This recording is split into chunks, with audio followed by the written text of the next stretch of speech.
to the Car and Bike Dialogue. I am Siddharth Vinayak Patankar. It is on this show that we lay threadbare just what is happening in the automobile sector. Remember, it's been a sector that's been beleaguered for some time, even before the corona crisis hit. And then, of course, ever since then, just like every other sector in India's economy and around the world, it remains, of course, under a lot of pressure. But what we have been doing over the last few weeks, and indeed will continue to do on this show, is to look at various facets, various aspects of this business. And today, the topic is one that's very exciting because even in all of this talk of doom and gloom, it's that one space that seems to provide a lot of hope, a lot of expectation, and is certainly a space where a lot of the players are very bullish as well. Used cars or second-hand cars, as some of you call it, is an opportunity in the crisis. And to talk about that opportunity with me, I think I couldn't have possibly got a better lineup of guests. With us today, we have Ashutosh Pandey, the Managing Director and CEO at Mahindra First Choice Wheels. Vinay Sanghi is the founder of Car Trade and Carvale, and of course, an absolute authority on this subject. And Arun Malhotra is the industry veteran who has years of experience in the auto space, formerly also, of course, the MD at Nissan India. Gentlemen, thank you and welcome to the show. It's great to have you here, and I'm going to go straight across to Vinay Sanghi first. I mentioned that this is an opportunity being seen in the crisis. Firstly, do you agree with me? I agree. It's a big opportunity. I think personal mobility is a need of the hour today. All customers want to buy their own personal vehicle. So everybody in the auto industry, for everyone, it's a huge, huge opportunity.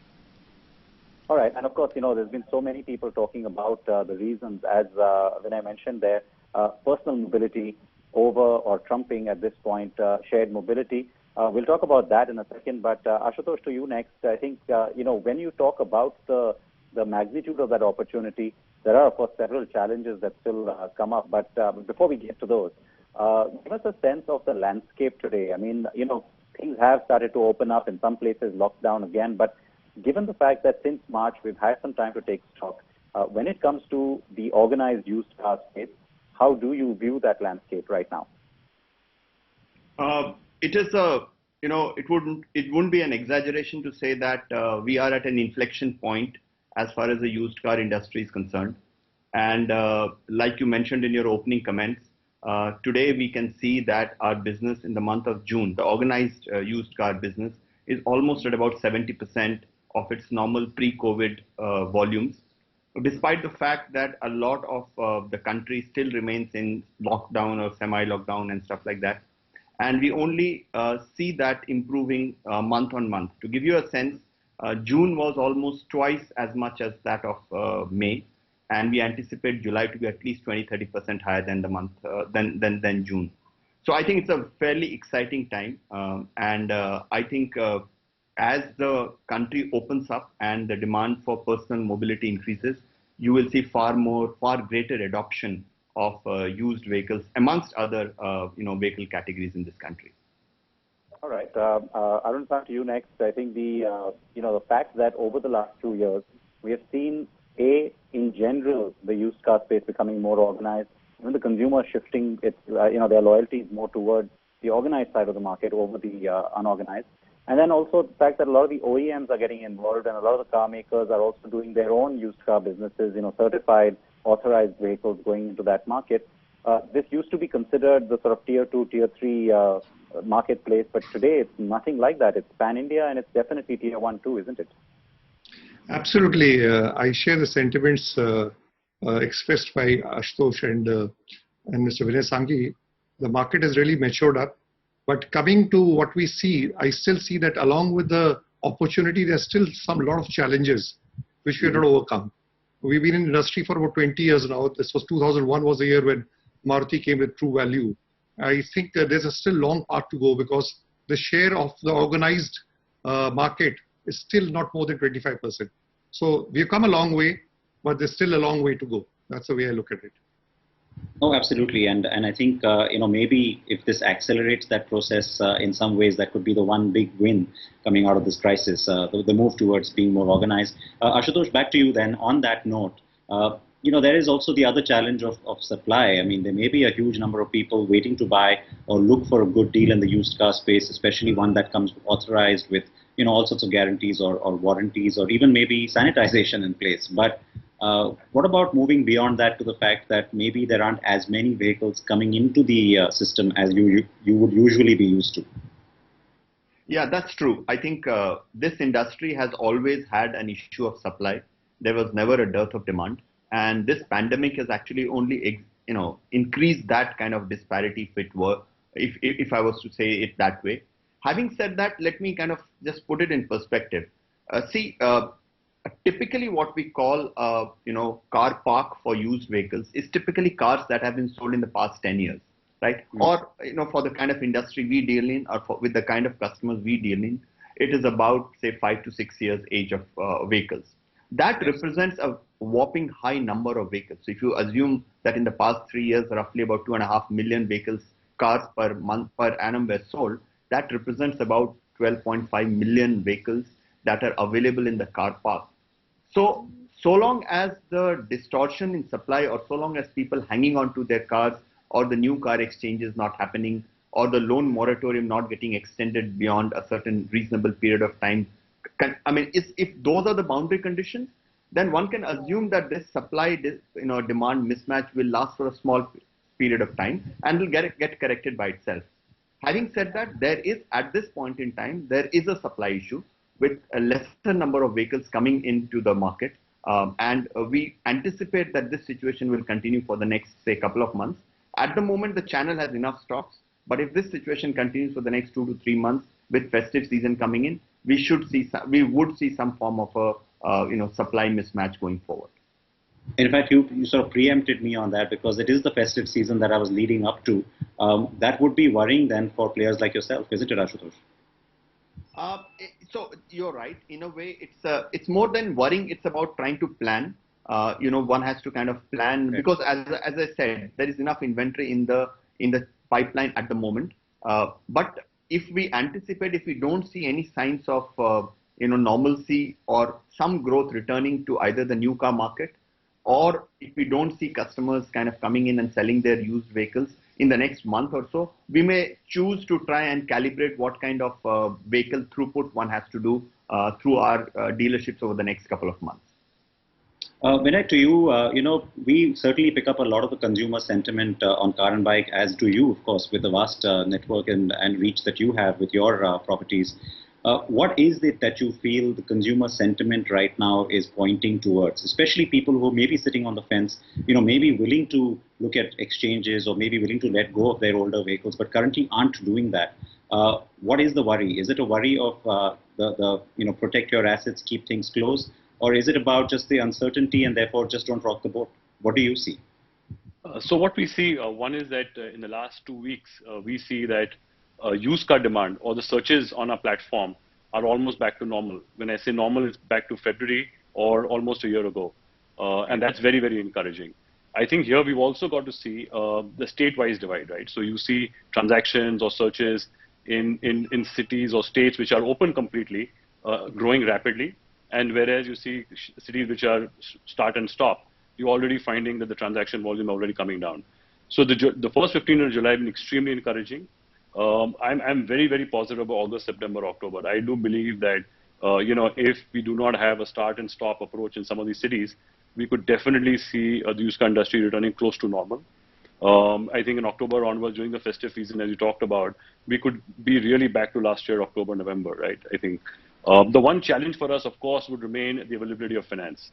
I think with the moratorium going on, a lot of banks are right now shy of lending to used car customers. Historically, the one other challenge has been that used car interest rates are always higher than new car interest rates. It's about 14.5% versus 9 to 10% to buy a new car. I think that's something we've got to all work with banks and make sure, as the industry gets more and more organized, is to bring down the interest on used cars, number one, and make sure finance available to every car buyer. I think at our point at Carvale, we're trying to do that on our platform to just make sure that every buyer for a used car gets a loan. And I think that's a critical part to the growth of the industry by itself. But do you continue to sort of work closely with the banks? Because I remember there was a huge shift away from NBFCs when it came to auto finance. Or do you see some of that coming back into the picture as well? We're working very closely with banks right now. In fact, today, if you come onto our platform, you can get a loan in less than a minute, the approval for a loan in less than a minute. So we're working very closely with banks, integrating with them, getting them more and more online, making sure customers have a digitized experience for buying a loan as well, not just a car. And I think that's a very important element of buying a car. Majority of customers wanting to buy a car want to buy a loan as well. We've got to make sure that at least used car buyers have an option of buying a loan and at a reasonable interest rate.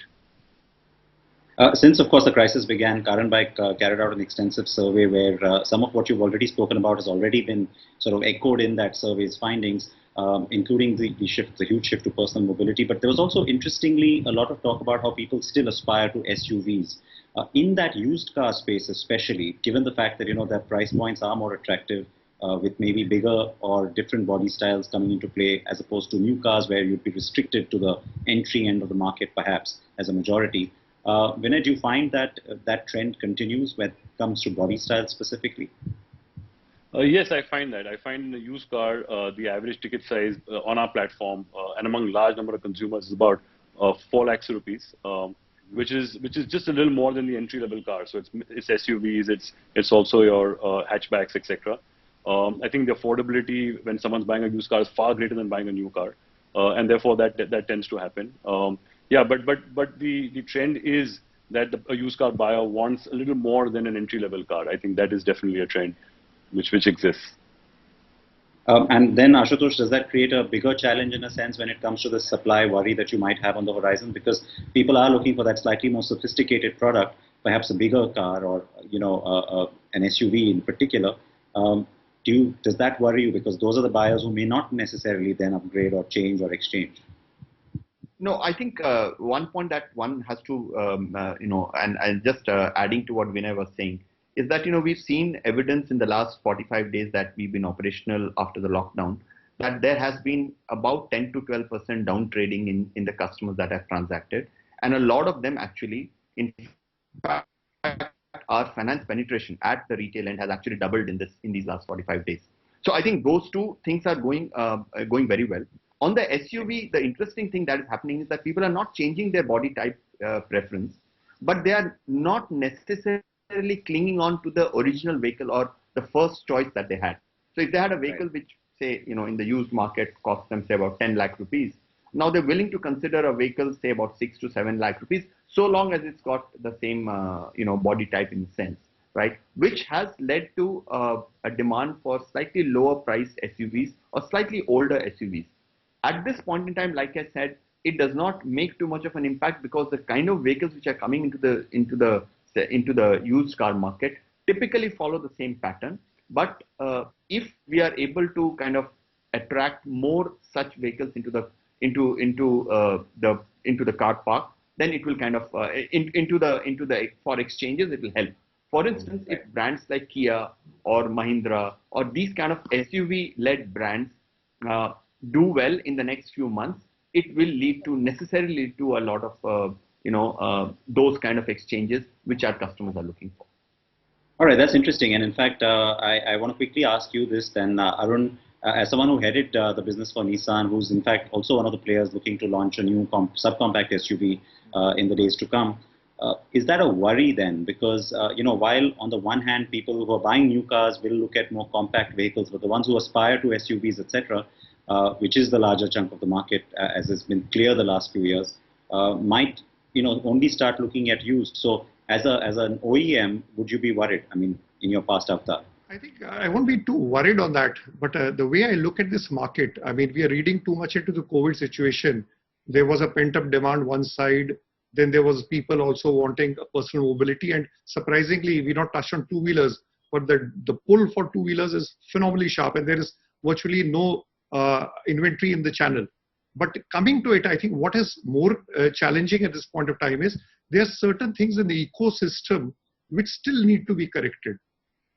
We were talking of financing. If you talk to any major financer, whether in the NBFC space or the private bank, the ratio of new car financing to used car financing is 5 times higher than the used car financing in numbers. Now, obviously, that means the penetrations are much lower. They are not too keen on that. So that's one area to be moved on. Second, although we moved into the concept of Vahan concept where we can register the vehicle, there's a visibility. But the concept of registration of vehicle in the same RTO, but more even in the different state RTO is still a challenge. And transparency and trust. is the technology have to go hand in hand. There is still an element. So we need to move out of those areas. I believe that will be a starting point. And coming to the festival season, I'm really worried because festival season is around the corner. And if availability is a constraint today, I don't see it improving dramatically in the next 2 months. Customers sticking onto the vehicles. And even if I talk to the OEMs, they are saying that the exchange proportion has gone down. So that's a challenge area. But I think we need to look at the short term, resolve the short term issues, but also look at medium term and long term so as to get a momentum so that the proportion of used cars, which is hardly 20-25% in the organized space, goes up to much 40 to 50%. Which is what, of course, the industry has been aspiring to. Certainly the two other gentlemen on the show will be very happy with that kind of a level and maybe higher. We will take this forward and talk a little bit more about those challenges, but that's after a very short break. Please keep watching.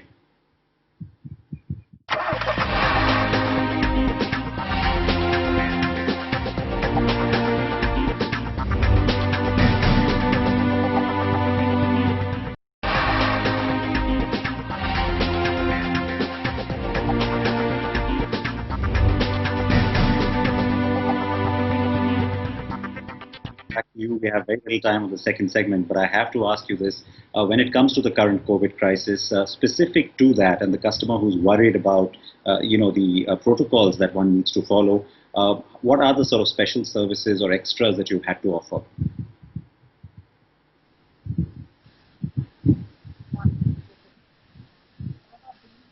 Vinay, if you can hear me, that... Yeah. The way we've approached it, of course, looking at all the normal. The first is most of the customers come to us through a digital platform, Carwale, and then when there's a handover to the dealerships where they go in and test drive a vehicle or buy a vehicle, there's full social distancing norms. I think all dealers which have opened are taking extreme precautions to make sure that they follow all the government and necessary protocols to get this to work. It's hard because, customers need to take test drives, so lots of sanitization needs to be done, so it's not easy, but I think everyone's taking the utmost precaution to make sure that the experience of buying a car stays intact. At the same time, all necessary precautions are taken. All right. Ashutosh, I know we've spoken about these aspects before, but, the challenges that Arun brought up in the first segment, one of the things is about being attractive to the end consumer. So never mind the fact that they may have a certain aspiration, budget's going to play a huge role in the current environment. So how do you ensure that, you make yourselves more attractive in terms of the proposition, regardless of body style or size? Because people might just think it's, the no-nonsense, safer thing to just go buy a smaller car. I can't hear you, Siddharth.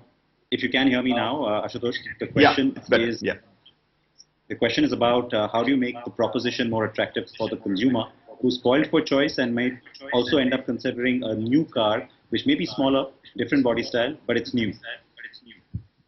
Yeah, I think, I don't think we should compete against a new car because, there are customers who want to have a new car. Then there are customers who want to have a used car. The general preference for customers who come for used car, there are two major segments. First segment are people who are climbers, who currently use a two-wheeler and want to migrate to a car. And they find that rather than buying an entry-level new car, they find a one segment higher car. So I think that's one clear value proposition that a used vehicle kind of gives. The others are people who are trying a certain body type and are not able to afford that, and that primarily works in the case of SUV. So I think in my case, what we are kind of finding out is that customers are at this point in time evaluating both used as well as new cars. So there is not a distinct segment which says I'll go only for used, or people are not saying we'll go only for new. So they're not close to options like they perhaps were about 2 to 3 years back. So that's point number one that I want to mention. The point number two, I think I'll just build on what Vinay said about sanitation, about sanitizing the vehicles. In our dealerships, we have two main things that we do. Essentially, we make sure that every single vehicle after every test ride and before every booking and sale is actually properly sanitized by a third party, which gives a certificate. Second, we make sure that Auto Inspect, which is our inspection platform, actually inspects those vehicles for sanitation as well. So these are the 2 points that I make.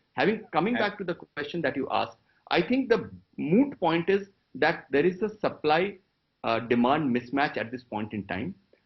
That supply demand mismatch will make sure that we are not running out of customers in any sense.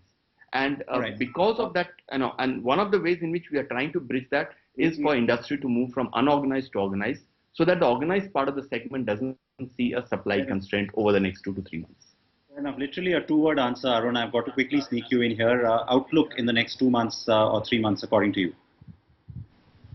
Which mentioned was very clear.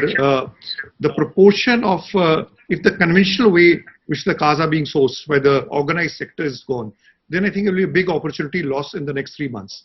So there has to be a real sharp focus that how you get people who are still going to the unorganized sector into the organized sector. Yeah. Second, which I think is very important, is we still need a lot of collaboration between, you can say, the auto manufacturer, the OEMs, the independent companies like First Choice and Car Trade, because that collaboration has to work well.